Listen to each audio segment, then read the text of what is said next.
দর্শক আমাদের সাথে আমাদের সহকর্মীরা এবং একই সাথে সরাসরি সংযুক্ত হয়ে আমরা কিন্তু তারেক রহমানের এই যে সংবর্ধনা মঞ্চ তার দিকে কিন্তু আসলে কম বেশি আমরা সবাই নজর রেখেছি। একই সাথে যদি রাকিব আমরা বলি যে তারেক রহমান যেমন এই বাসে করে তিনি সংবর্ধনা স্থলে পৌঁছানোর যে গতিতে আছেন, সাধারণ মানুষও তার সাথে আছে এবং আমরাও কিন্তু আছি একই সাথে, কিন্তু আমাদেরও সেই যাত্রাটি আসলে কিন্তু হয়েছে।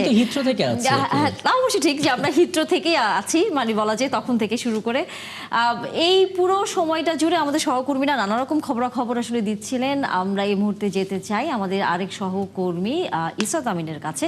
তিনি তারেক রহমানের জন্য নির্মিত যে সংবর্ধনা মঞ্চ তৈরি হয়েছে সেখানকার সর্বশেষ খবরাখবর আমাদেরকে জানাবেন।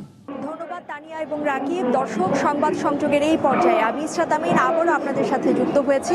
আমি এই মুহূর্তে আছি 300 ফিটে মঞ্চের একদম সামনে থেকে, এবং আপনারা দেখতেই পাচ্ছেন পিছনে লাখ লাখ মানুষের সমাগম, এবং ঠিক আমার পিছনেই বিশাল মঞ্চ তৈরি করা হয়েছে। কারণ দীর্ঘ 17 বছর পর বিএনপির ভারপ্রাপ্ত চেয়ারম্যান তারেক রহমান আজ দেশে এসেছেন, এবং তিনি আর কিছুক্ষণের মধ্যেই এই মঞ্চে লাখ লাখ দর্শকের সামনে এবং জনসাধারণ, তার দলীয় নেতাকর্মী সবার সামনে তিনি উপস্থিত হবেন।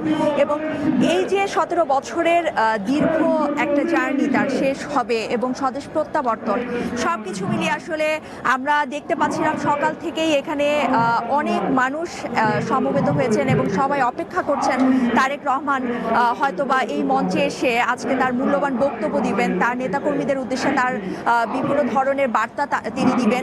সেই সাথে আরেকটি গুরুত্বপূর্ণ বিষয় হচ্ছে যে বিএনপি চেয়ারপারসন বেগম খালেদা জিয়া তিনি এভার কেয়ারে আছেন, অসুস্থ অবস্থায় আছেন, এবং তারেক রহমান অবশ্যই তার মার সাথে দেখা করবেন এরকম একটা পরিকল্পনা আছে। তো আর কিছুক্ষণের মধ্যেই আসলে সেই মাহেন্দ্র খন উপস্থিত হবে, আর কিছুক্ষণের মধ্যেই গাড়ি বহর এসে পৌঁছবে। ঠিক আমার পিছনেই আপনারা দেখতে পাচ্ছেন বিশাল মঞ্চ তৈরি করা হয়েছে, যে মঞ্চে আসলে আজকে তারেক রহমান উপস্থিত হয়ে এই যে এত এত মানুষের সমাগম, দেশের বিভিন্ন জেলা থেকে বিভিন্ন প্রান্ত থেকে মানুষ ছুটে এসেছেন সকাল থেকেই আমরা দেখতে পাচ্ছিলাম। এবং এমনকি গতকাল রাত থেকেও কিন্তু আমরা দেখেছি যে মানুষের ঢল।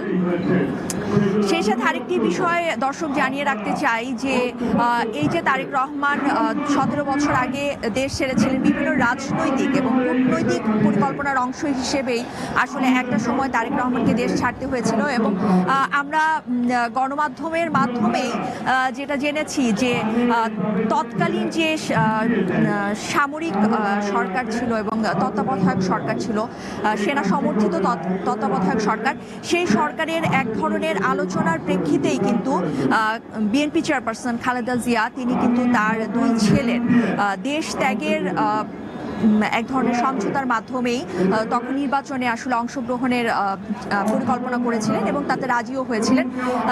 এরই অংশ হিসেবে আসলে 2008 সালে তারেক রহমান তিনি দেশ ছাড়েন এবং দীর্ঘ 17 বছর পর তিনি আবারও দেশের মাটিতে ফিরে এসেছেন। আমরা কিন্তু বিভিন্ন ভিডিও ফুটেজ দেখছিলাম যে তিনি দেশের মাটিতে পা রেখেই জুতা খুলে মাটি স্পর্শ করেছেন এবং হাত দিয়ে দেশের মাটি ধরে দেখছেন। আসলে সবকিছু মিলিয়ে এই যে উত্থান পতন, এবং আমরা দেখেছি রাজনৈতিক পরিবর্তন 2024-এর জুলাইয়ের পর যে এক ধরনের রাজনৈতিক পট পরিবর্তন হয়েছে, নানান ধরনের উত্থান পতনের মধ্য দিয়ে এক ধরনের নতুন বাংলাদেশ বলা যায় আমরা পেয়েছি।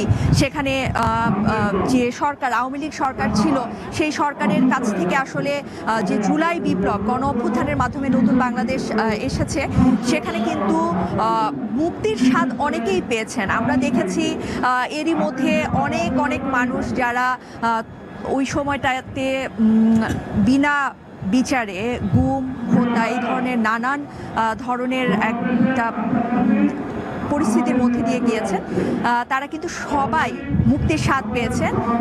সেই সাথে এটাও বলাই যায় যে 17 বছর পর তারেক রহমান যে দেশে ফিরেছেন, তিনি কিন্তু সে ধরনের একটি মুক্তির স্বাদ নিচ্ছেন। তিনি সপরিবারে এসেছেন, তার সহধর্মিণী জুবাইদা রহমান এবং তার কন্যা ব্যারিস্টার জাইমা রহমান তার সাথে এসেছেন।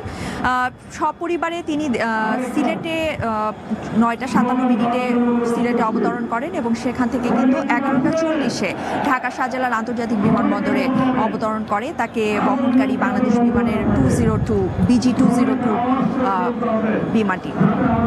তো আমরা অপেক্ষা করছি আর কিছুক্ষণের মধ্যেই তারেক রহমানকে বহনকারী গাড়িটি প্রবেশ করবে।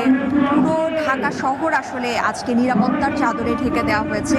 এয়ারপোর্ট থেকে শুরু করে বিভিন্ন পয়েন্টে ঢাকার প্রবেশের মুখে যেসব বিভিন্ন পয়েন্ট রয়েছে সব জায়গায় নিরাপত্তা জোরদার করা হয়েছে এবং আমরা দেখছিলাম যে গাড়ি বহর যেটা আসছে সেটাকে কিন্তু পুরোটাই নিরাপত্তার চাদরে ঢেকে দেওয়া হয়েছে।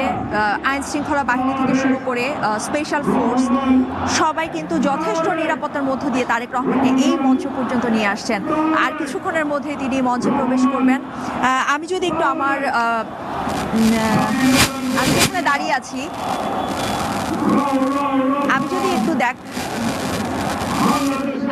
দেখতেই পাচ্ছেন দর্শক, আমি বলে বোঝাতে পারবো না এই মুহূর্তে যে কি পরিমাণ জনসমাগম এখানে। তারেক রহমান আজকে 17 বছর পর দেশে এসেছেন এবং এই মঞ্চে আর কিছুক্ষণ পরে তিনি উপস্থিত হবেন।